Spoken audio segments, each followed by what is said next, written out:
এখন বাজে 4:10।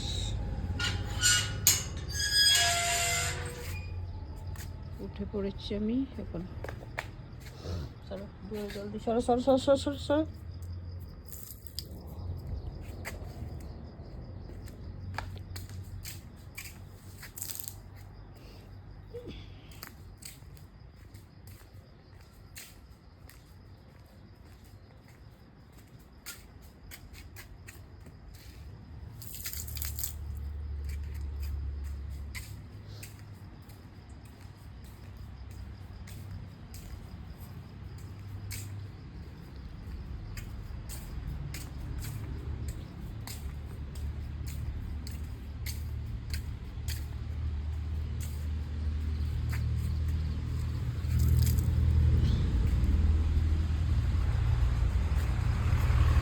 এখন 4:10-20 বাজছে।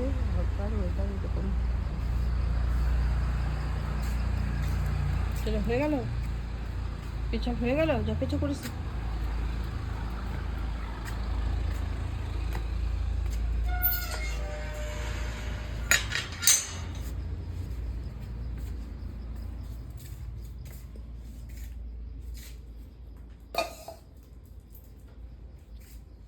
বসো, বাইরে ঠান্ডা আছে এখন।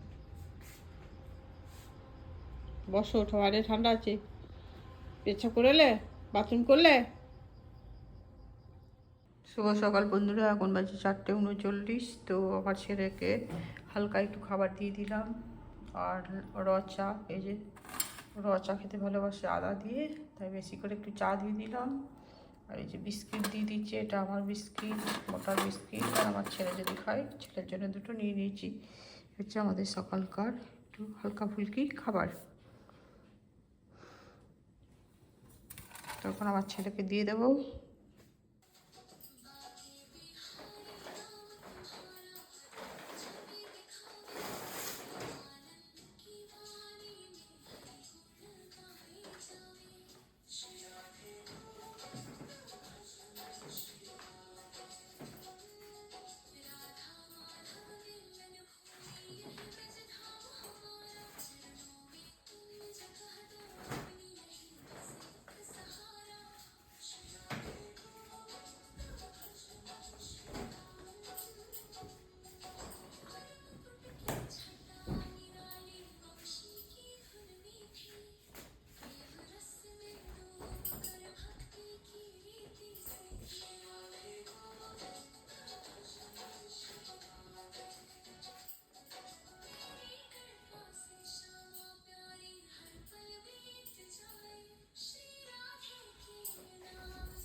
আজকে আমি আমার কাজের মাধ্যম দিয়ে সৎসঙ্গের প্রভাব, সৎসঙ্গ করলে তার কি প্রভাব পড়ে সেই সম্পর্কে আমি কিছু কথা বলবো।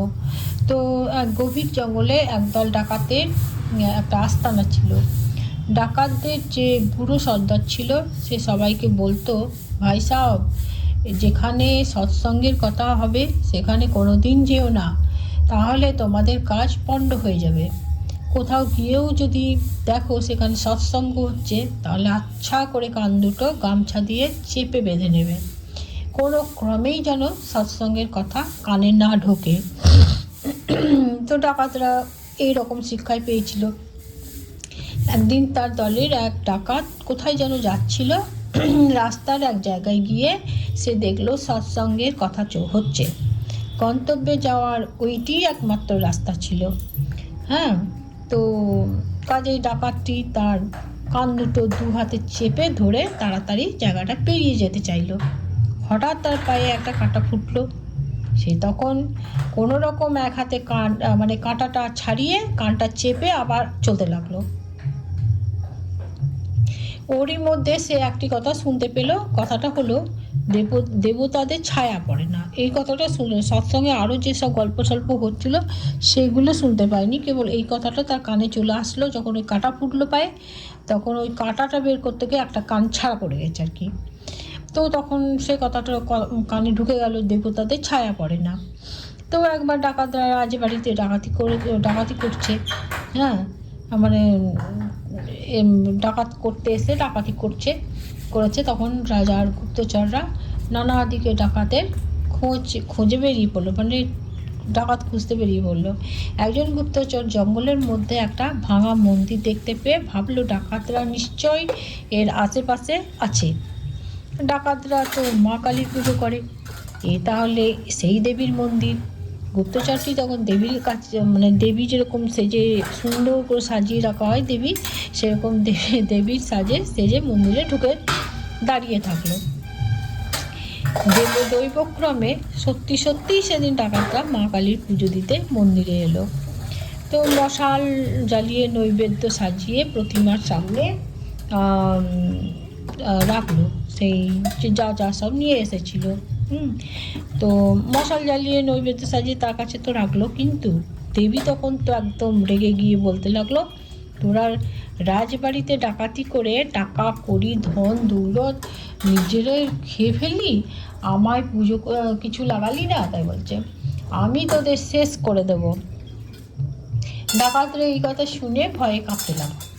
তারা কাঁপতে কাঁপতে বলতে লাগলো, মা আমাদের ক্ষমা করো, আমরা ধুমধাম করে তোমার পুজো করব। তারপর ডাকাতরা ধূপ দ্বীপ জ্বালিয়ে আরতি আরম্ভ করলো। তাদের মধ্যে যে ডাকাতটা সেদিন সৎসঙ্গের কথা শুনে এসেছিল, দেবতাদের ছায়া পড়ে না, সে হঠাৎ বলে উঠল, এ তো দেবী না, দেবীর তো ছায়া পড়ে না, কিন্তু এর তো দেখছি ছায়া পড়েছে। এই কথা শুনে ডাকাতরা লাফিয়ে পড়ে গুপ্তচরকে ধরে ফেলল। তো ধরে ফেলাতে কি হলো, তার কপালে বেদম মার। তো সে বেচারা মারধর খেয়ে কোনো রকম পালিয়ে গিয়ে প্রাণে বাঁচল। ডাকাতরাও সে যাত্রায় বেঁচে গেল। তাহলে সৎসঙ্গের এক টুকরো কথারও কি কম প্রভাব? সে শুনেছিল বলেই তো হলো। না শুনলে সৎসঙ্গের ওই কথাটা যদি কানে না যেত তাহলে কি আর হতো? তো সেরকম আর একটা কথা মনে পড়ে গেল, মানে একটা যে ঘোড়া জেদ ধরলো তো ঘোড়া কীভাবে, মানে তার মনিবকে খুবই ভালোবাসে, সে যেদিকে যায় সেদিকেই তাকে নিয়ে যায়। সন্তানকে যেমন সর্বদা আগলে রাখে, সন্তানের খিদে লাগলে মা নিজেই যেমন সন্তানের কাছে ছুটে আসে, সেই রকম সাধু মহাত্মাগণ প্রকৃত প্রেমী ভক্তের কাছে ছুটে না আসতে পারেন না। তা এই কেন পারেন না সেই বিষয়ে একটু বলি। জনৈক গৃহস্থ ছিলেন, খুব উচ্চ কোটির জ্ঞানী পুরুষ, এই সংসারী হয়েও ছিলেন জীবনমুক্ত পুরুষ, সংসারী হয়েও আর কি। হ্যাঁ, তো চলতে চলতে হঠাৎ ঘোড়াটা উল্টো পথে আরম্ভ করলো হাঁটতে, কিন্তু বারবার যেতে বলছে সেদিকে না গিয়ে সেই দিকেই যাচ্ছে। তো বারবার যেতে সে ভাবলো তাহলে যে পথে যাচ্ছে সেইটাই দেখি না, কি ব্যাপার। সে ভাবলেন যখন ঘোড়াটা ওই দিকেই যেতে চাইছে তো যাক। তো সামনেই একটা ঘরের দরজা খোলা, যেদিকে ঘোড়াটা নিজের ইচ্ছা যাচ্ছে সেদিন ঘোড়া থেকে নেমে গৃহকর্তাকে আওয়াজ দিলেন। সেখানে বাস করতেন জনৈক উচ্চ শ্রেণীর ভক্ত। তিনি এই মহাপুরুষকে দেখে খুব খুশি। দুজনকে আগে থেকেই জানতেন। তিনি অনেকবার ভেবেছিলেন ওই মহাপুরুষের সঙ্গে দেখা করবেন। আজ ঈশ্বর কৃপা করেই তার সঙ্গে দেখা করিয়ে দিয়েছেন। তিনি মহাপুরুষকে যথাযথ সেবা করলেন। সৎসঙ্গ সম্বন্ধেও দুজনের অনেক কথা হলো। তিনি সাধন ভজন সম্বন্ধে যা জিজ্ঞাসা করলেন, মহাপুরুষ সেই সবের কথা খুব সুন্দর করে সমাধান করে দিলেন। যাওয়ার সময় হলো মহাপুরুষ তাকে বললেন, ভাই আমার ঠিকানা দিয়ে গেলাম, যদি সাধন বিষয়ে কোনো প্রশ্ন দেখা দেয় তবে আমার কাছে চলে এসো, কিংবা আমাকে খবর পাঠিও, আমি নিজেই চলে আসব। তো স্বজন ভদ্রলোক জিজ্ঞাসা করলেন, প্রভু আজকে আপনাকে কে খবর দিয়েছিল যে আপনি আমার ঘরে এলেন? মহাপুরুষ বললেন, আমার ঘোড়াটা জেদ ধরেছিল, তাই এখানে এসে উপস্থিত হয়েছি। তখন ওই সজ্জন ব্যক্তিটি বললেন, প্রভু, পুনরায় আবার যেদিন আপনার ঘোড়ার জেদ ধরবে তখন আবার চলে আসবেন। তো এই ঘটনার তাৎপর্য এটাই হচ্ছে যে যখন সাধকের মনে সত্যিকারের জিজ্ঞাসার উদয় হয়, তখন সাধু মহাপুরুষদের হৃদয় নাড়া দেয়। শুধুমাত্র সন্ত মহাত্মাদের কাছে নয়, সত্যিকারেরই ডাক ভগবানের কানে যদি দ্রুত পৌঁছে যায়, আর তখন তিনি কোনো না কোনো মহাত্মার সঙ্গে আমাদের যোগাযোগ করিয়ে দেবেনই, আসবেই। দেখবেন, যদি খুব আপনি বিপদে পড়েছেন, খুব ডাকছেন ভগবানকে, আপনার কাছেই কোনো না কোনো মানুষের মধ্যে দিয়েই আপনি সেই সুযোগটুকু পাবেন এবং আপনি সাহায্যও পাবেন। তো এই ছিল আমার আজকের গল্প। বাকি কাজগুলো দেখি। আমার কুকুরের জন্য একটু মাছ আনতে যেতে হবে। আমরা তো মাছ খাই না, আগে খেতাম, আমার ছেলে খায় না বলে এখন খাচ্ছি না, আবারও হয়তো কবে খাওয়া ধরবো। তো যাই হোক, এখন কুকুরের জন্য মাছ আনতে হবে, তো যাই। মাছ কিনতে চলে আসছি কুকুরের জন্যে, আমার মোটার জন্য। তো আজ মাছ বসেছে 3টে, ওইদিকে একটা বসেছে। দাও 2 পিস করে দাও, 2 পিস, বেশি নয়, ফুল করবে, ভুটিটা বার করে দাও, তাহলেই হবে।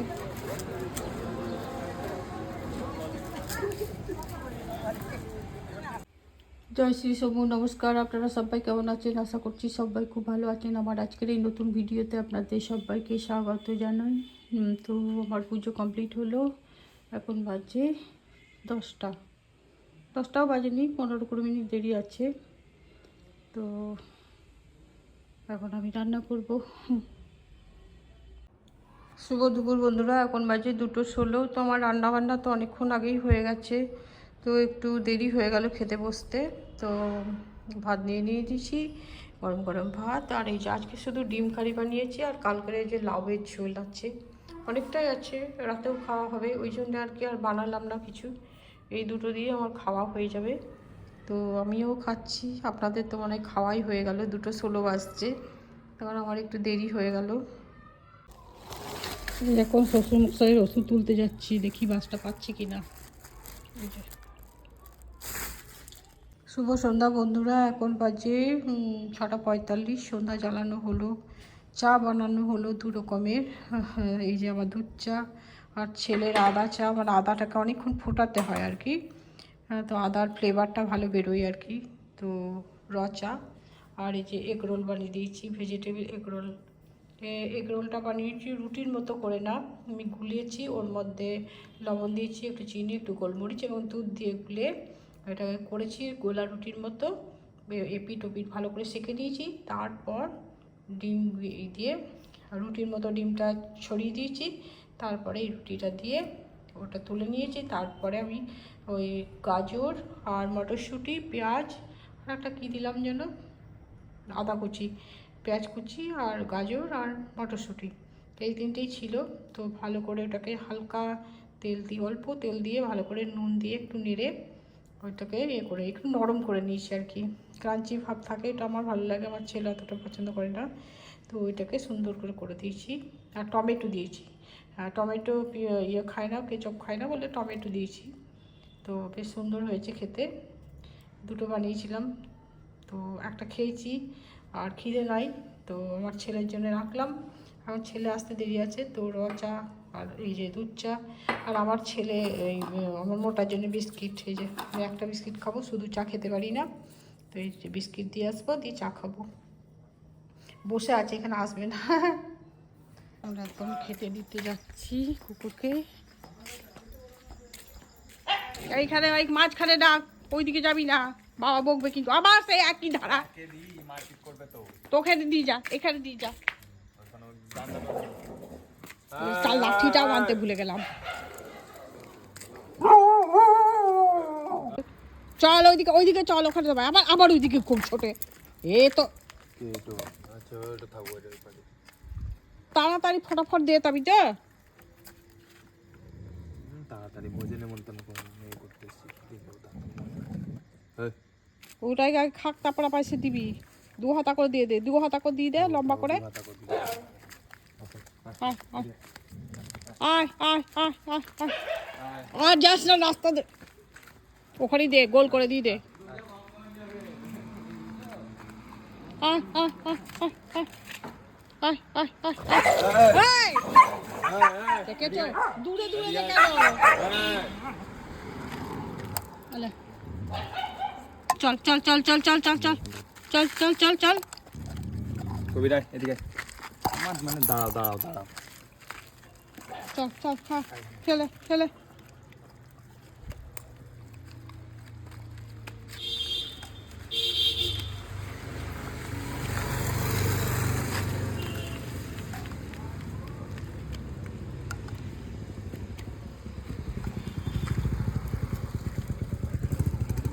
ওই তো ওইটুকু দেখা খালি এইখানে ডাক ডাক এদিকে কবিরা আবার ডাকছে এখানে দেখো দিদি পেতে পেতে দে পেতে দে নিজের তো ছেড়ে পারি নাচছে ওকে দে কালোটাকে দে দে দেখো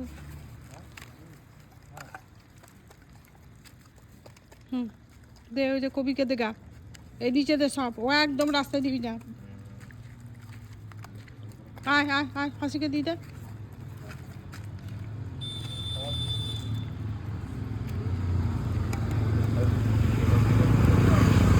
কাবেরকে দে কাবেরকে এই তোকে মারবো কিন্তু আমি এবার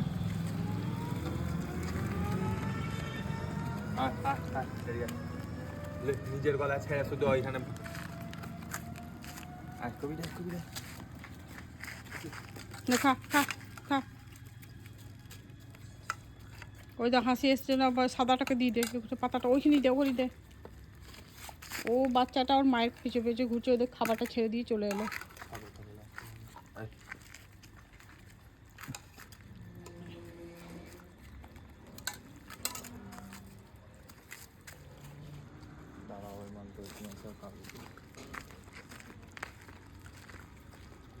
এখানে এক হাতা দিয়ে যা আবার ছুটবে ফট ফট করে যা দিয়ে দিয়ে দে অত ধীরে ধীরে গেলে হবে না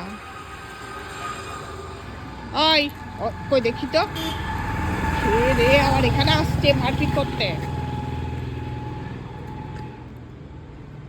মার বসলে খেয়েছো ওখানে বসে থাকো দিয়ে দে ফটাফট দিয়ে দে কবিতা আর একটু দে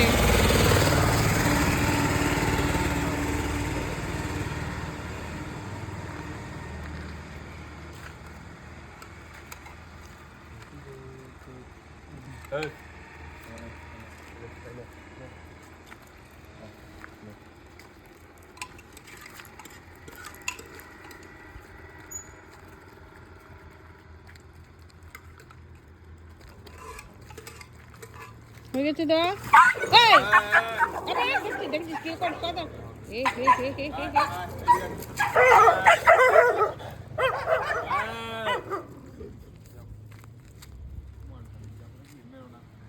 যা যা যা চলে যা চলে যা পাতাগুলো কুড়ি নে যে পাতাগুলো কুড়ি নে হয়ে গেছে খাওয়া কুড়ি নে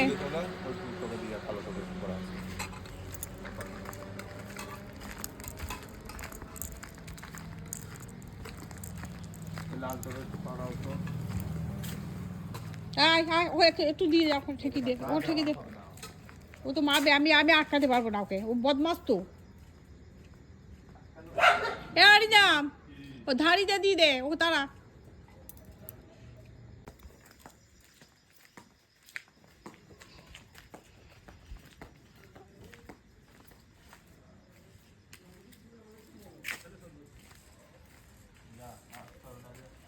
পাতাগুলো কুড়িয়ে নিয়ে আয় নইলে আবার ইয়ে বলবে পাতা দিয়ে পড়ে আছে তা বলবে এক জায়গায় রেখে দেখা করে আগুন দিয়ে পুড়িয়ে দিবি চলায় আমাদের খাবার দেওয়া হয়ে গেল পাতা তোলা হয়ে গেল আসলে রাস্তার উপর বলে এখানে পাতা দিয়ে দিলাম আবার অরিন্দম অতিরিক্ত আমার ভালো লাগে না তো ভিডিওটা আজ এই পর্যন্ত রাখছি আপনারা ভালো থাকুন সুস্থ থাকুন সাবধানে থাকুন প্লিজ আমাকে লাইক শেয়ার এবং সাবস্ক্রাইব করবেন আবার ডাকে থাক